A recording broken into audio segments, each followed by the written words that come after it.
Subscribe and share my channel Sudarsana. वसिष्ठकृतं श्रीपरमेश्वरस्तुति। लिङ्गमूर्तिं शिवं स्तुत्वा गायत्र्या योगमाप्तवान्। निर्वाणं परमं ब्रह्म वसिष्ठोऽन्यश्च शङ्करात्। नमः कनकलिङ्गाय वेदलिङ्गाय वै नमः। नमः परमलिङ्गाय व्योमलिङ्गाय वै नमः। नमः सहस्रलिङ्गाय वाह्निलिङ्गाय वै नमः। नमः पुराणलिङ्गाय श्रुतिलिङ्गाय वै नमः। नमः पाताललिङ्गाय ब्रह्मलिङ्गाय वै नमः। नमो रहस्यलिङ्गाय सप्तद्वीपोर्ध्वलिङ्गिने। नमः सर्वात्मलिङ्गाय सर्वलोकाङ्गलिङ्गिने।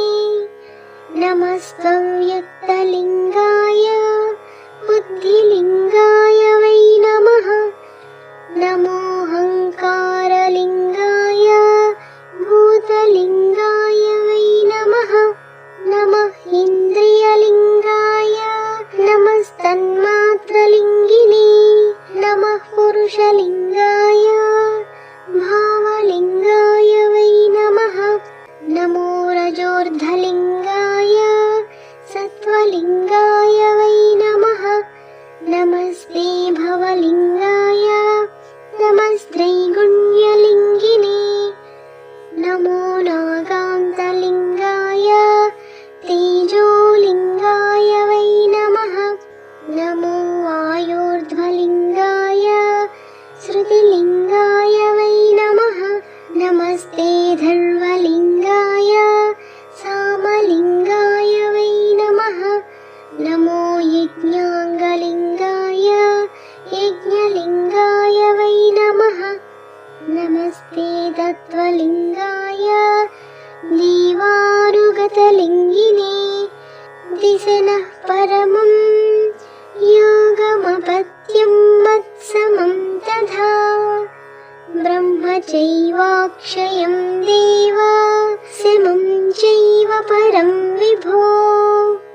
अक्षयत्वं च वंशस्य धर्मे च मतिमक्षयाम्।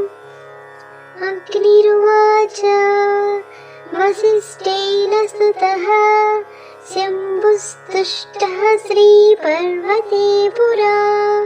वसिष्ठाय वरं दत्त्वा तत्रैवान्तरधीयत। इत्याग्ने महापुराणे सप्तदशाधिकद्विशततमोऽध्याये वसिष्ठकृतपरमेश्वरस्तुतिः सम्पूर्णम्। Subscribe and share my channel Sudarsana.